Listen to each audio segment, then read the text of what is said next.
Well, I'm John Gray, and I'm involved with Operation Renewed Hope, which is kind of out of North Carolina.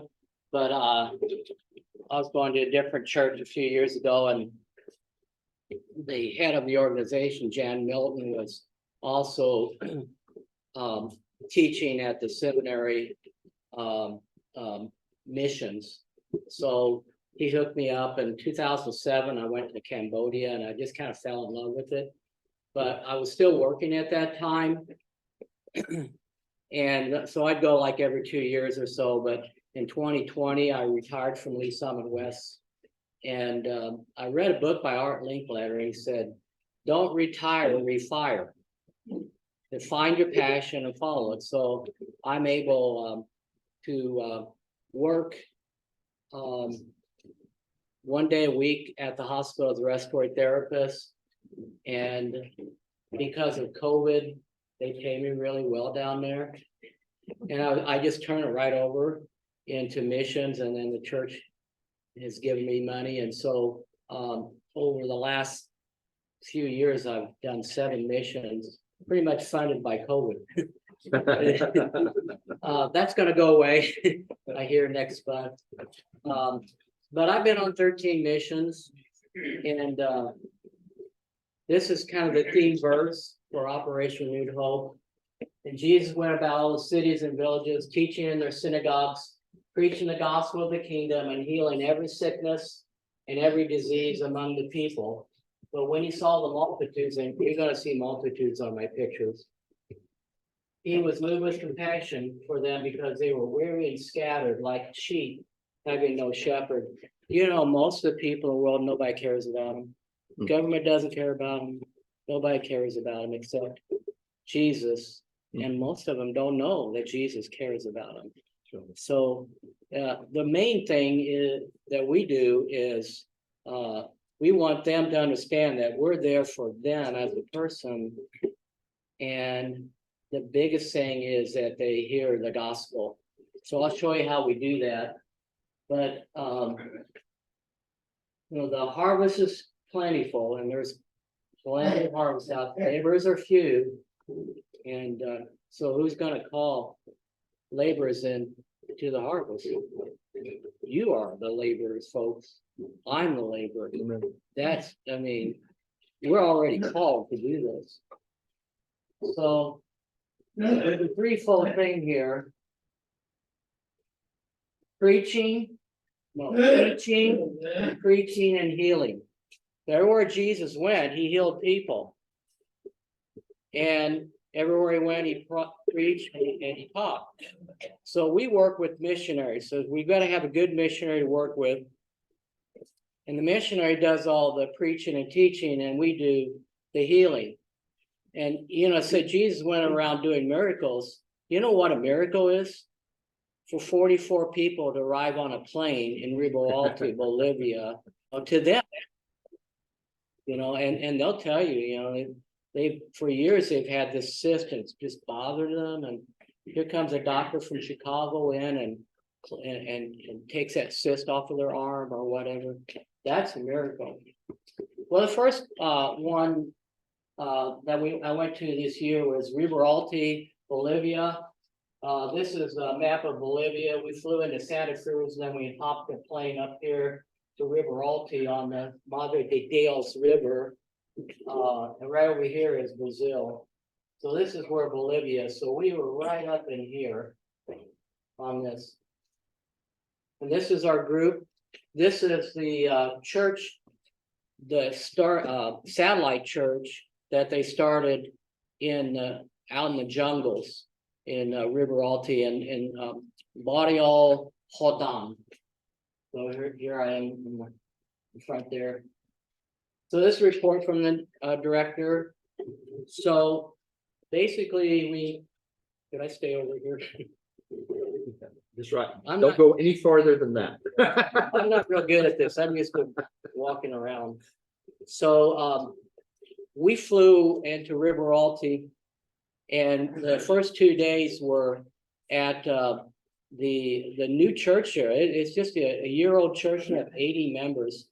So Brother Elsie was working in Santa Cruz, which is kind of a modern city, nice city, and he just had a vision to go up in the jungle. And he went up there and he had some funds from his supporting churches, and he built a church there. And a year ago in March, and somebody donated a bus, and they sent the bus out to this I call it Squatters Village. And they were getting 50, 60 people on that, but you can imagine, you know, on that bus every week coming in. And so they thought, well, let's see if we can start a church out there. So the last two days, we did 4 days. We went out there to the Squatters Village and in that church, and we had a clinic there. We saw over 1,300 people in 4 days, and we have 8 or 9 doctors, a couple of dentists, and somebody to give out eyeglasses.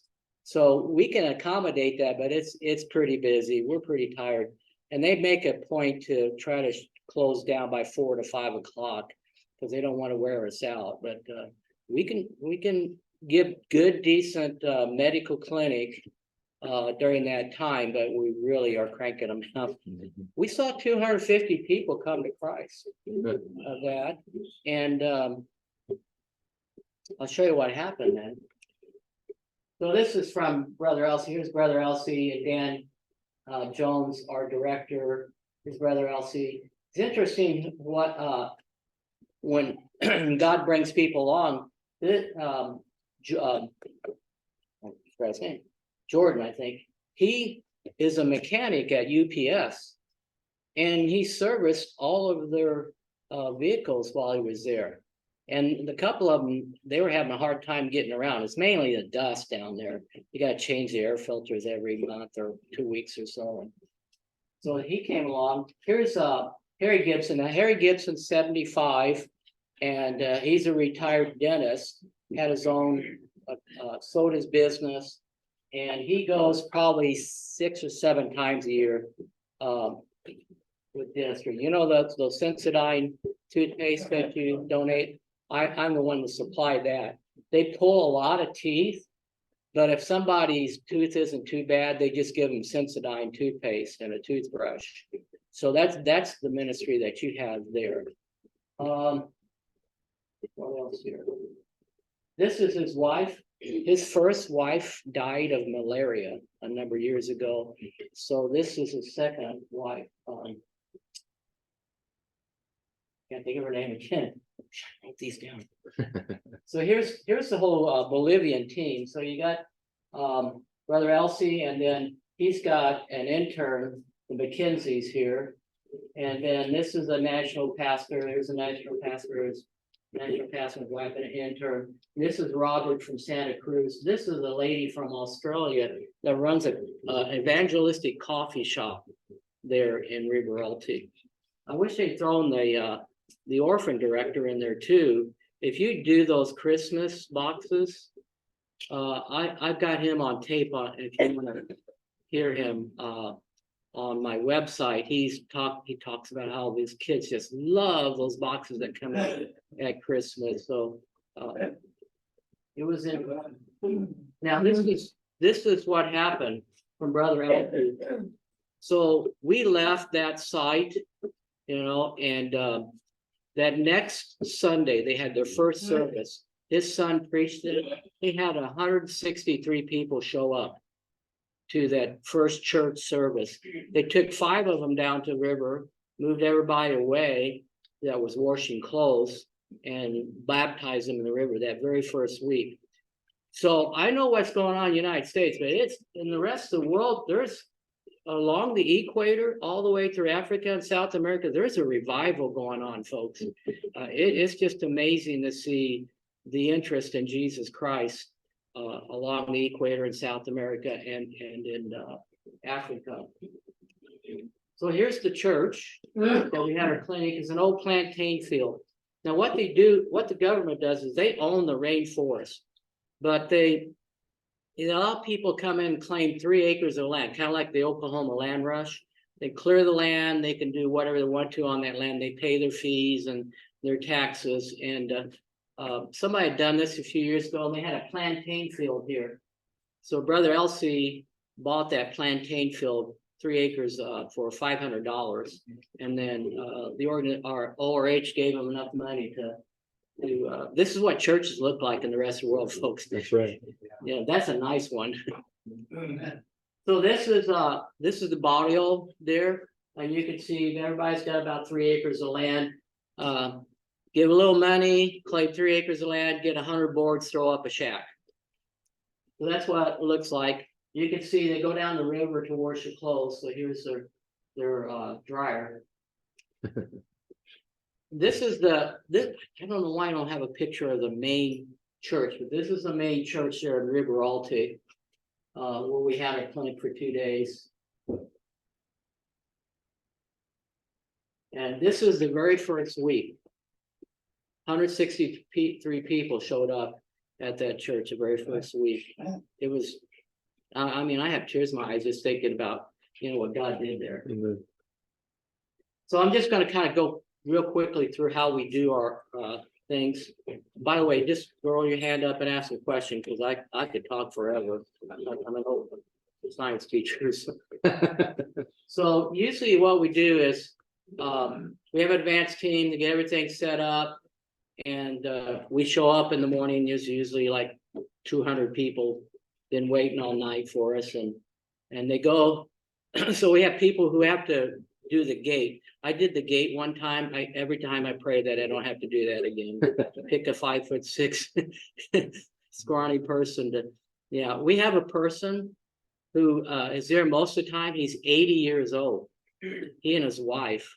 So it humbles me, and I'm 69, and they go to every, and it's just humbling to see them.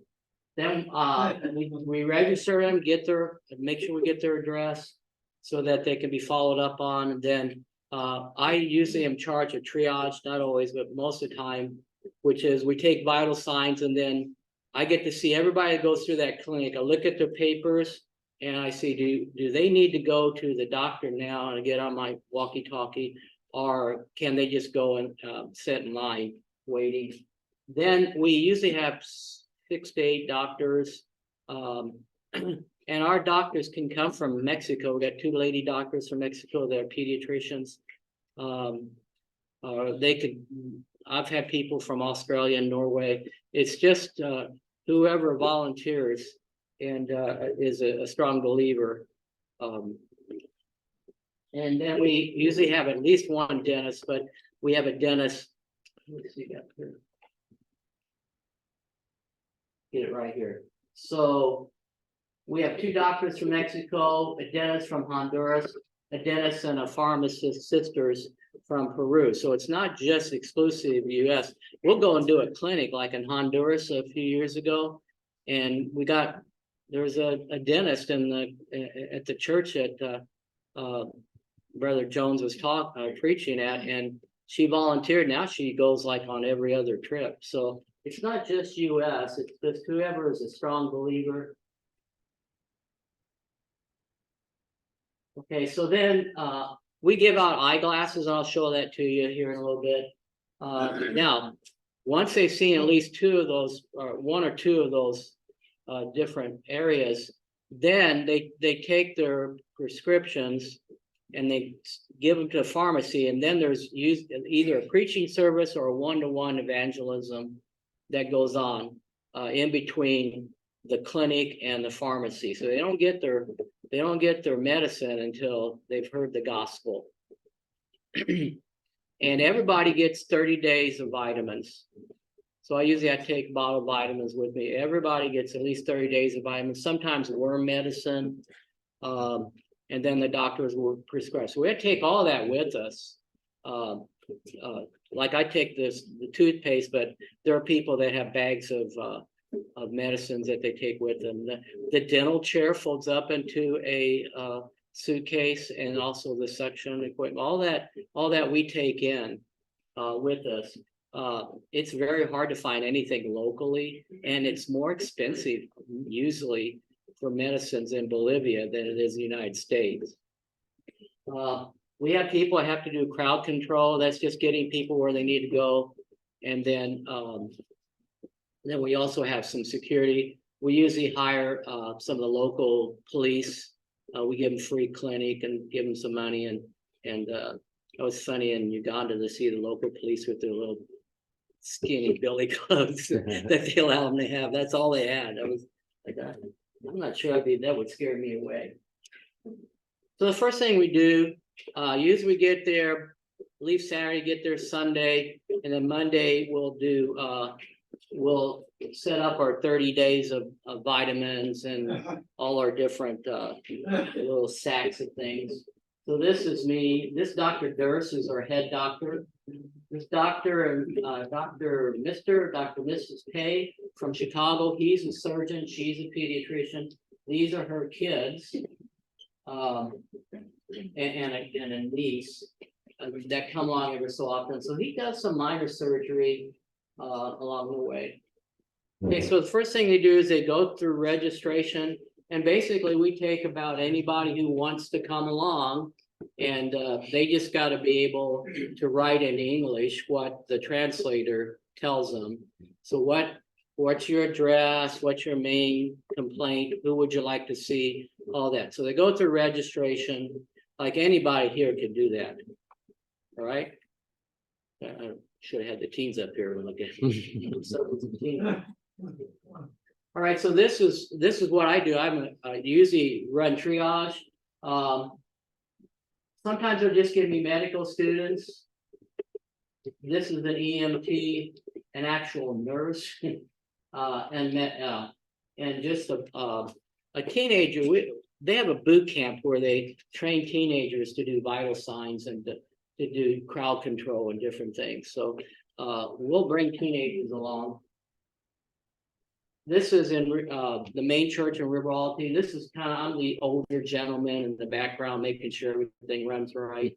I can do vital signs, and I'm a respiratory therapist. So usually they do a pretty good job with it, but I can jump in and help out. But I get to, everybody comes through here. I look at their papers, and like I said, I kind of just determine where they need to see the doctor or dentist now. And then I weigh all the 12-year-olds and down. So I got really proud of myself. I could actually speak a little Spanish, solo niños. Pray for me. I'm taking a Spanish class through Longview.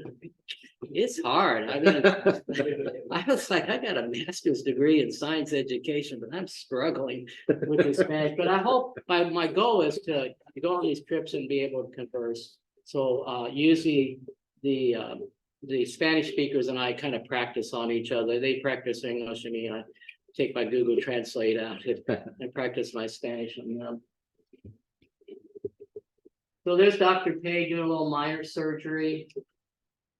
There's Dr. Mara.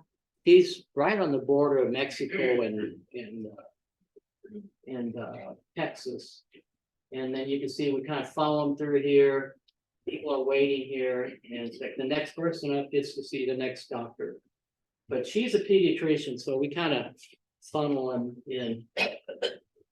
There's our doctor, our dentist from Peru, and basically we just pull teeth.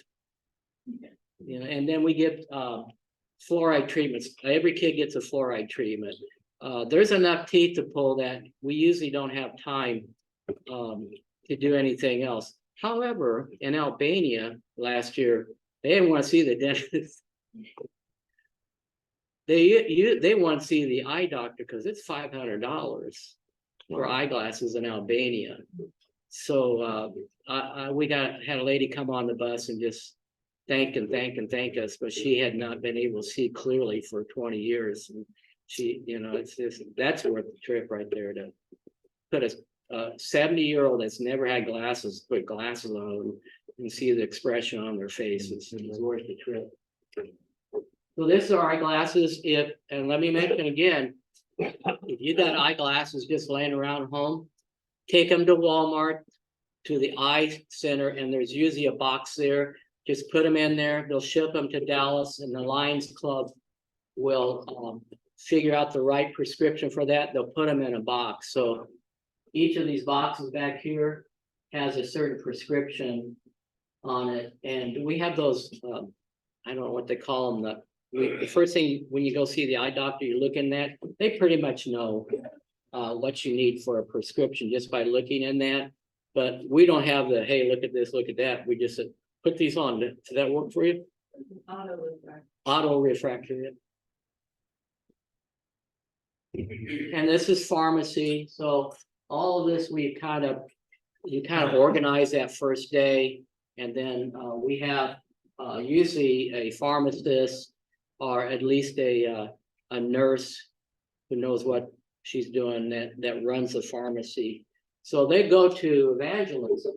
This is William Bernardus. He was trained in the United States in the seminary, and speaks English pretty well. But he's one of the pastors there. So what they do is they'll put the word out, and pastors will come from different churches around Bolivia, and they'll come, and then they usually have interns that they work with, and then church members that either they do one-on-one evangelism with them, or they'll have a preaching service for them.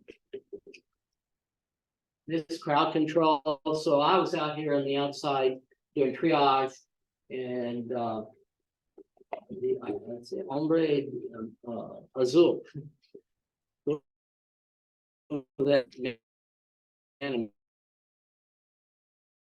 blue, and then we get them into dentists because the dental line's short, and they just kind of, that's what they do there. And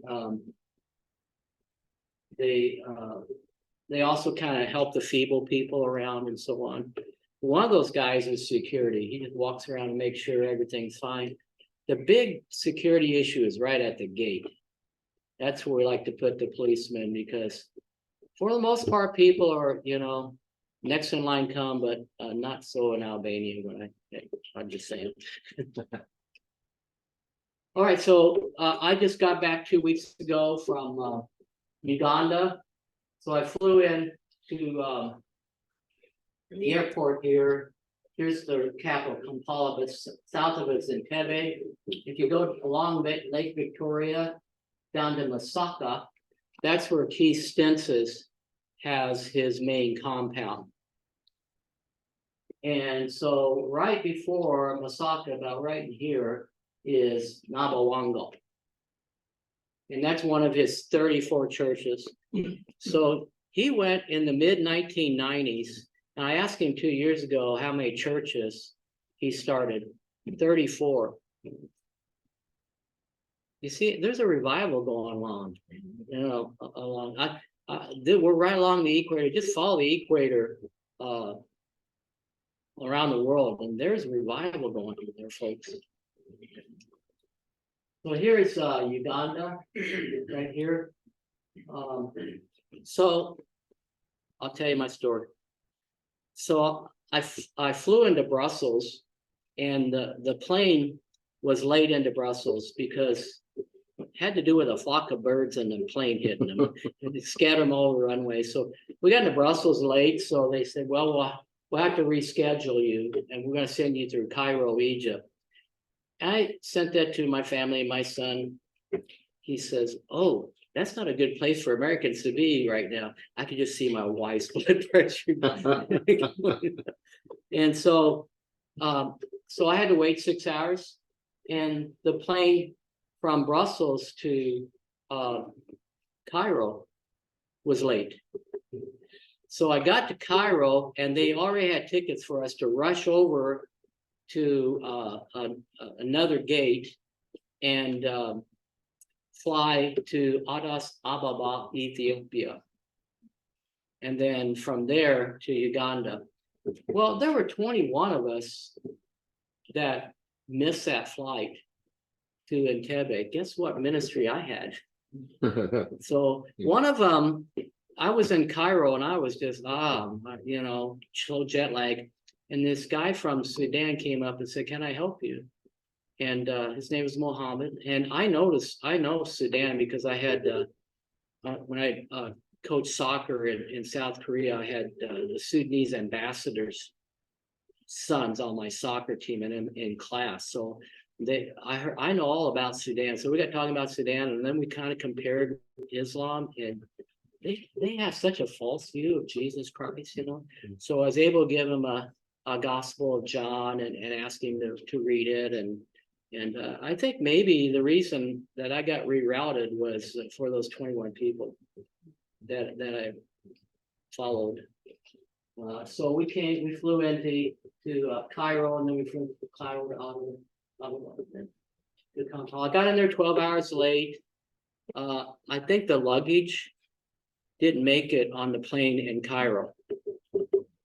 So I spent a week with 2 sets of clothes and the missionaries' washing machine. But I woke up that first morning, like at 1 a.m, really upset, and God gave me this verse. Now it happened as a journey on the road that someone said to him, "Lord, I'll follow you wherever you go." And he goes, "Oh, really? Foxes have holes and birds of the air have nests, but the Son of Man has nowhere to lay his head."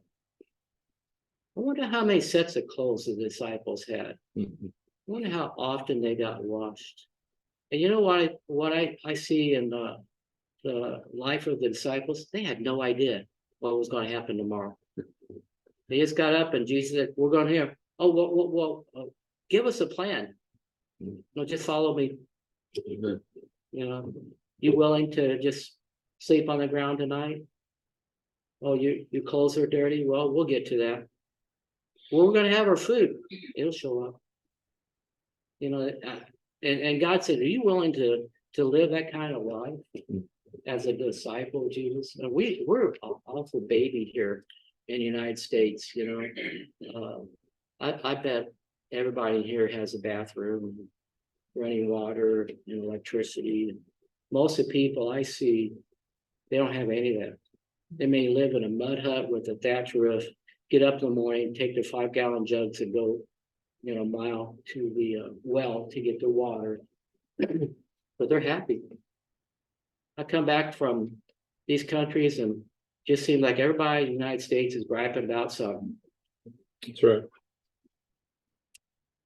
But it's pretty humbling to go there. There's me 8 hours before I left Uganda at the airport picking up my luggage, and it was all there. They didn't go through it. I was surprised. I thought they would at least take the soccer balls I took with me out of there, but they didn't touch it. So I was kind of expecting to do some shopping when I got home, but the last night I'm like, okay, now I need to make a list of everything for the insurance.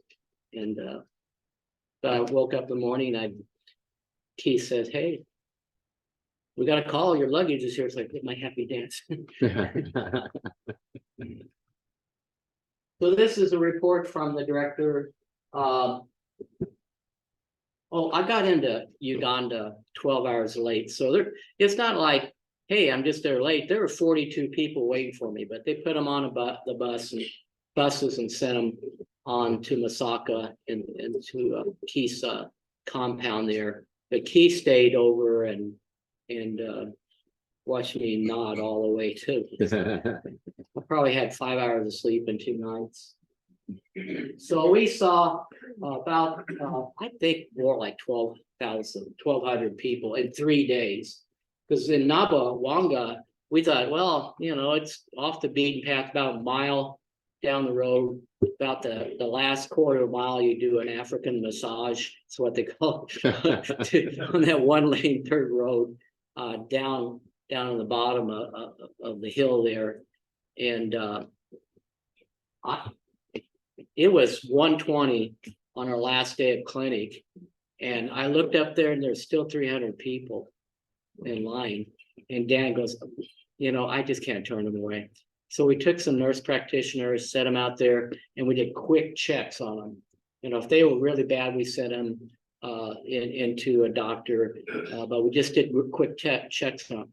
8 of those people became Christians. And I was tired. I got a picture of my watch. It was 4 o'clock when we shut triage down. And I was shocked that we were able within the next hour to get everybody through, but everybody heard the gospel. We saw 73 new Christians out of that.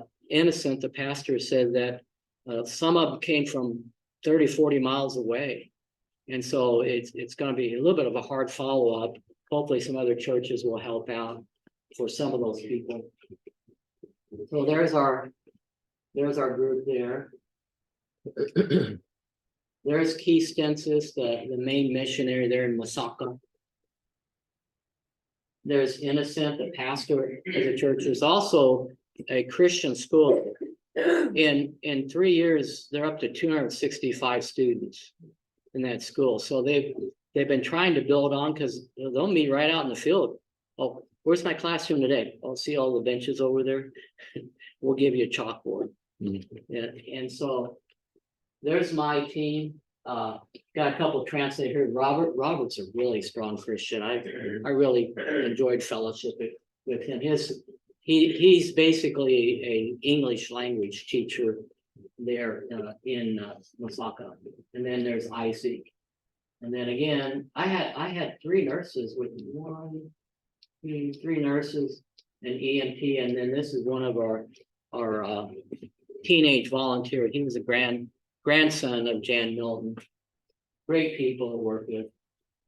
It rained on us between the first and the second night of clinic. So I don't know if you can see it here in a little bit. So here's the church. Here's the first wing they built. It's got windows and doors and a roof. I'll show you the second wing they built on, because they were meeting out in the field. So this is what it looked like that second day of clinic. It was pretty muddy. I enjoyed the one little boy coming over here. His mom looked over and he had mud all the way up here. But you can see the multitudes. That's what they look like, folks. There's another view of it.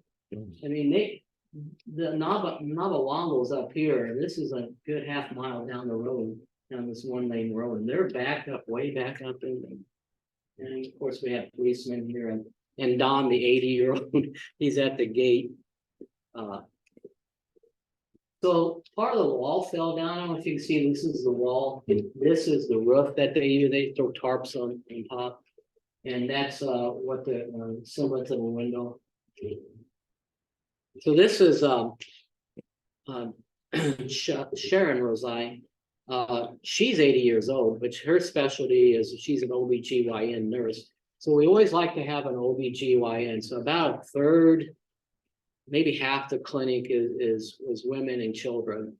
So it's always nice having them. And there's their little area.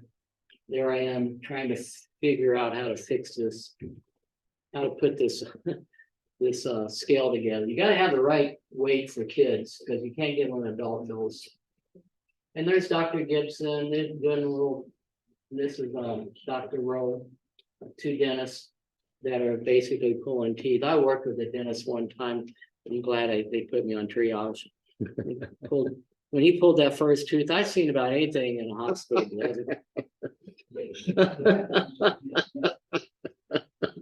And here's our eyeglasses. This is Judy Pingle, who usually goes every time. She's a nurse, but she's also an eyeglass specialist. So it's really hard to get a doctor to go. But the Lions Club will train people to put glasses. And so she's went through the Lions Club training. When you give those glasses at Walmart, they can't give them out in the United States. They have to go overseas. So this is all the whole group. Last day, we're thanking our translators, and there's a preaching service. That's so in Nabalonga, such big crowds that they had their preachers preaching. And this is that second wing that has no roof or windows or doors. And so they're trying to raise some money. They think they can finish it with $3,500. But you see the quality of construction there. So if they could get that roof on, that's going to stabilize those walls. So if they have a bad storm, it can fall. Well, that's it. What questions might you have? Questions for John? No, this is kind of a logistical question. I know in our country, do things like this, you have to prove your credentials. And Yes, For the professional, medical professionals, do this, what do they have to go through? same thing. Yeah. So our advanced team will go in, work with the missionaries. They'll usually have, like, Jackson County Medical. They'll usually go to the Reed area, and we have to carry a letter in with us that we are able to make, everybody carry that letter in, that it's, and a lot of times we'll have a local doctor show up, but can I say they don't want to see the local doctor? The American doctor immediately, I want to see them, but yeah, that's what we have to do. Sometimes I do have to send my medical credentials in, not always, but at least the doctors and the dentists, they all have to submit their medical credentials, and it has to be all approved. So, Mike Keenan is our advanced person, so he goes in there well ahead of time, and then the missionary also works with him, and they get everything set up. People go, well, how do you arrange your hotel? I don't know. I just send money in and I show up and follow the crowd. I don't make many decisions there. I just do what they ask me to do.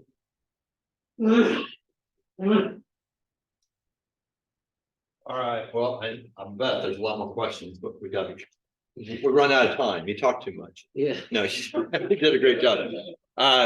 One of the things I want to say about John is I think that the only thing I fault you on is you're a little too subtle. At one point you're talking about, here's the person doing the registration. Anybody can do that. And he's talking about you and me. That means anybody can go on these. You don't have to have medical credentials to go. You can go and keep the gate. You can go and do registration.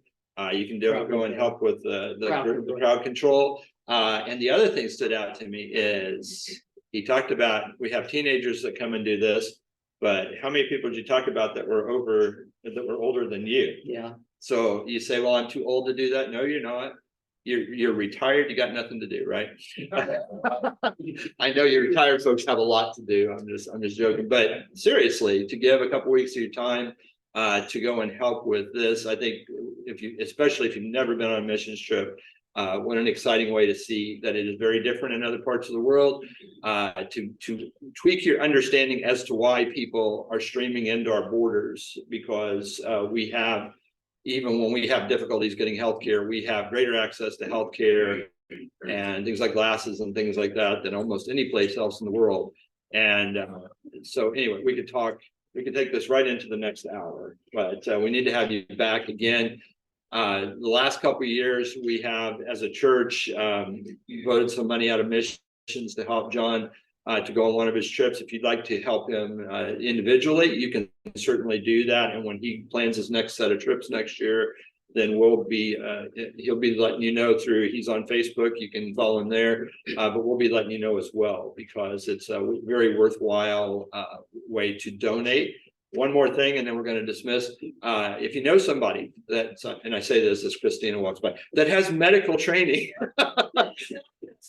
yes, it's not have small children, but if you know somebody seriously that has medical training that might be interested in going to help, hook them up with John, or take one of the cards today, and it's got the information on how you can get hooked up with Operation Renewed Hope, because I'm sure they wouldn't turn anybody down. Yeah, that has medical training. Well, no, they have to be a strong believer. Yeah, too. well, absolutely. That's I've right. had people at the hospital. I'd like to go along. I should I don't stipulate think that, yeah, people as go a along. Christian. Christians, yeah, because part of this, one of the things that really got me excited about this is just hearing John's passion for it, but also what a great emphasis on the gospel message, and to make sure that everybody who comes through hears the gospel, and the fruits are evident. All right. So Other thank thing you, is, John. if you have any creature comforts that you can't live without, don't go. It's Amen. right. It's right in your manual. If there's something you can't live without, like. And I think that's a very good add-on to put with any mission trip, because sometimes I've been there both when I first went on mission trips, guilty of that. And I'm ashamed of it. When I first started going on mission trips back in the day, kind of whining about not having this or that. But anywhere you go in the world on mission trips, to be ready to go without or to eat. We had to eat tripe one time and you know, I was with somebody, I said, what is this? I said, just eat it. I'll tell you later. And we ate it, and then I told them, and then it came back up. But Yeah, bathroom facilities are usually holes Yes, in the yes. ground. and so be prepared for those things. It's not a life of luxury. Let's pray. Heavenly Father, we thank you for this report from John, and we thank you for the work that you're doing in around the world. And we do get jaded. Oftentimes, looking around the United States, trying to share the gospel, oftentimes being just rejected before we can even start. Seeing the coarseness of our own culture, Father, help us to remember that there are still open hearts here. There are certainly open hearts around the world where the things that we take for granted are taken away, and there's a much more of an openness, as James talks about, to the gospel because of the lack of wealth and the lack of just luxuries. Father, we pray that you would supply the needs for these that are ministering to through Operation Renewed Hope, that you would supply the needs to take the gospel, and for these churches that are starting up or that have already started, Lord, that you would just bless them, bless their ministry. We thank you for John's testimony today, and we just pray that you would just map out what you have for him in the months and years to come. In Christ's name, amen. All right, thank you all. Thank you, John.